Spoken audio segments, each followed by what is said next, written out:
आज हम लोग आगे के सवाल को देखते हैं। अब हमारा सवाल क्या है ना, अब हमारा क्वेश्चन कल के तरह का ही क्वेश्चन है। आप लोग इसको बना भी सकते हैं। बिकॉज देखते हैं क्वेश्चन हमारा है क्या। क्वेश्चन ये कह रहा है, एक व्यापारी ने 2,000 रुपये कर्ज लिया, कुछ धन 8% तथा दूसरा 6% वार्षिक साधारण ब्याज पर उधार लिया। एक वर्ष बाद उसने कुल ब्याज 136 रुपये दिया, तो 8% पर कितना उधार लिया गया।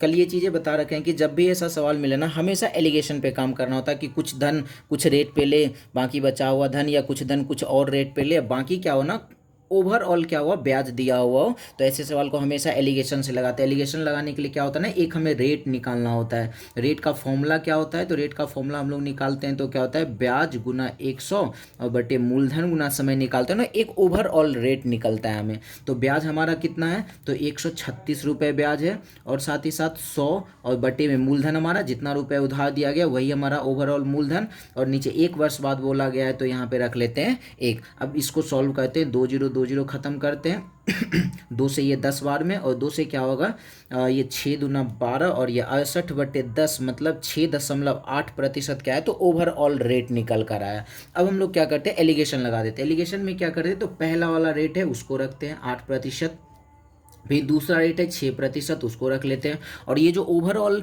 रेट आया ना, इसको हम लोग क्या करते हैं, यहाँ पे बीच में रख लेते हैं। तो बीच में क्या आ जाएगा, 6.8% आ जाएगा। अब यहाँ से हम लोग लगा लेते हैं एलिगेशन। एलिगेशन में क्या होता है ना कि इस दोनों को माइनस करेंगे, यहाँ रखेंगे, फिर इस दोनों नंबर को माइनस करेंगे, यहाँ रखेंगे। 6.8 में 6 को माइनस कर लिए, क्या मिल जाएगा, 0.8%। नहीं लगाते, दोनों जगह प्रतिशत अगर लगा भी दे तो कोई दिक्कत नहीं, प्रतिशत यहाँ वाला और यहाँ वाला दोनों खत्म ही हो जाता है। फिर 8 में से हम लोग 6.8 को माइनस कर लेते हैं तो क्या मिल जाएगा, 1.2 मिल गया। यहाँ वाला प्रतिशत खत्म ही हो गया। फिर दोनों में एक एक अंक के बाद पॉइंट है, पॉइंट भी खत्म हो गया।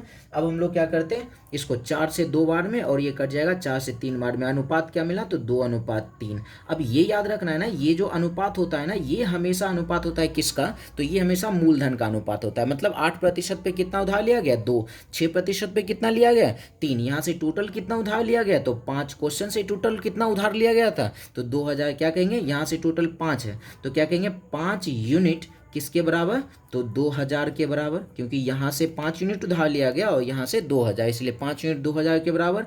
1 यूनिट निकालते हैं तो क्या हो जाएगा, 2000 में 5 से भाग लगा देते हैं, 400। इसलिए क्या पूछा गया, 8% पर कितना उधार लिया गया। 8% पर कितना उधार लिया गया, 8% पर तो ये 2 उधार लिया गया है, तो क्या कहेंगे, 2 यूनिट किसके बराबर हो जाएगा, 400 गुना 2, 800 रुपये हो जाएगा। एकदम आसानी से हमारा सवाल सॉल्व हो गया। अब देखते हैं हमारा सवाल क्या, अब थोड़ा नेक्स्ट में टाइप चेंज हो गया, देखते हैं है क्या ये कह रहा है, 12,000 रुपये 2 भागों में बांटकर क्रमशः 8% एवं 10% वार्षिक साधारण ब्याज की दर से 2.5 वर्ष एवं 3 वर्ष के लिए कर्ज दिया जाता है। यदि समय के अंत में 2880 रुपये साधारण ब्याज प्राप्त हुआ तो पहला भाग कितना है। क्वेश्चन अगर ध्यान से देखे ना, क्वेश्चन वही है, टोटल 12,000 रुपये उधार लिया, एक रेट 8% है, एक रेट 12% है, लेकिन एक एक्स्ट्रा लाइन क्या आ गया ना, कि एक का समय, पहले वाले का समय 2.5 वर्ष और दूसरे वाले का समय दे दिया 3 वर्ष। अब उसके बाद टोटल ब्याज दे दिया। इसमें भी क्या करेंगे, पहले तो वही करते हैं, लगाना एलिगेशन ही है, तो पहले ओवरऑल रेट निकालते हैं, क्या निकल कर आएगा, ओवरऑल रेट निकालने के लिए क्या करते हैं, तो टोटल कितना ब्याज है वो रखते हैं 2880, यहाँ हो गया गुना 100 और बटे में मूलधन मतलब जितना उधार लिया गया, कितना उधार लिया गया, तो 12,000, और नीचे में क्या रख लेते हैं, तो टाइम। अब टाइम में याद रखना है ना, अब ना ही ये टाइम रखाएगा ना ही ये टाइम रखाएगा। क्या है ना, यदि समय के अंत में 2880, हम लोग क्या करेंगे ना, यहाँ पे रख देंगे 1 साल के, ओवरऑल रेट निकाल रहे हैं ना, तो हम ये क्या करेंगे, एक साल यहाँ पे रख देंगे।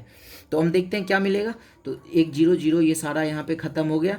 12 से इसको कैंसिल कर लेते हैं, 12 दूना हो गया 24, 24 4 12 चौके, तो ये कहा आ गया, तो 24% ओवरऑल रेट आया। अब ध्यान से समझना है, अब यहाँ पे 8% और 10% नहीं रखना है, क्योंकि हमारे पास क्या है ना, 8% वाले का समय ये है और 10% वाले का समय ये है। करना क्या है, इस दोनों को, रेट और टाइम को मल्टीप्लाई करके यहाँ रख देना है, इस रेट और टाइम को मल्टीप्लाई करके यहाँ रख देना है, फिर ओवरऑल 24% को बीच में रख देंगे, हमारा काम हो जाएगा खत्म। तो हम क्या करते हैं, 8 को गुना कर लेते हैं किससे, 2 दूना 4 और 1 5, 5/2 से क्या मिल जाएगा, 2 से कट गया 4 बार में, 5 गुना 4 20%। और ये क्या हो जाएगा 10% वार्षिक है और इसका समय 3 वर्ष। तो क्या कहेंगे 10 गुना 3 अगर कर लेते हैं तो क्या मिल गया 30%। अब हम लोग लगा लेते हैं एलिगेशन। पहले हम लोग यहाँ रख लेते हैं 20%, उसके बाद यहाँ रख लेते हैं 30%, और ओवरऑल जो रेट आया है उसको हम लोग रख लेते हैं बीच में रख लेते हैं। तो यहाँ से एलिगेशन हम लोग लगा लेते हैं। इस दोनों को माइनस करते हैं, 30 में से 24 माइनस हो गया 6,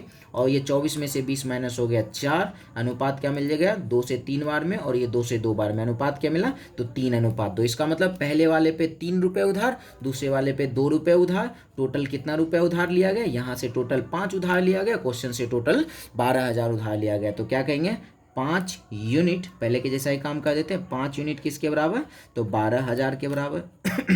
1 यूनिट किसके बराबर, तो 1 यूनिट हो जाएगा यहाँ 5 से 120 को हम लोग 12,000 को कैंसिल कर लेते हैं, तो ये कट जाएगा 24 25 120, और 2400 रुपये। हमसे क्या पूछा, पहला भाग कितना है, पहला भाग है 3, इसलिए 3 यूनिट हम लोग निकाल लेते हैं। 24 गुना 3 क्या हो जाएगा, तो 7200 रुपये इसका हो गया पहला भाग का मूलधन।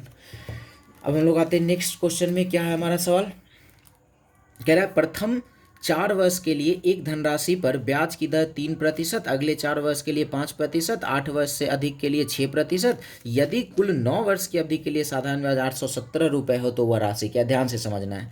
कह रहा है अगर 4 वर्ष के लिए अगर कोई उधार धन दिया है, कुछ रुपए उधार दिया गया, अगर वो 4 साल रखता है तो उसका रेट क्या चलेगा 3%। अगर अगला 4 साल वो और रखता है तो अब उसका रेट क्या चलेगा 5%। अब कह रहा है 8 वर्ष से अधिक रखेगा, ये देखो 4 साल ये हो गया 4 साल ये हो गया, 8 साल हो गया ना।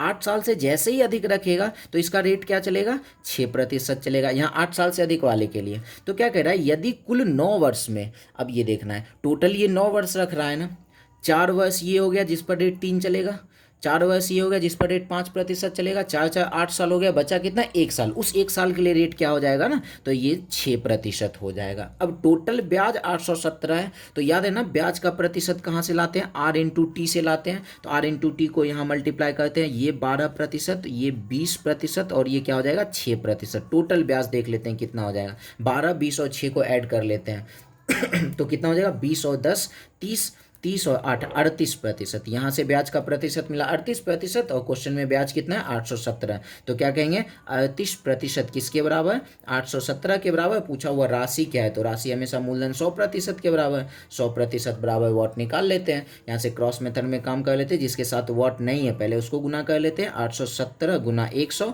नीचे क्या करते हैं तो जिसके साथ वॉट है उसको रख लेते हैं। अब ये 2 से ये 50 बार में, 2 से ये कैंसिल हो जाएगा 19 बार में बाकी हम इसको कैंसिल कर लेते हैं तो ये हमारा 19 से इसको कैंसिल करते हैं कितने बार में 19, और ये 817 भाग लगा लेते हैं, तो 19 चौके हो जाता है 76, ये हो गया 4, और क्या आ जाएगा ये हो गया 8 7 47। ये तो कम्प्लीटली सॉल्व नहीं हो रहा है।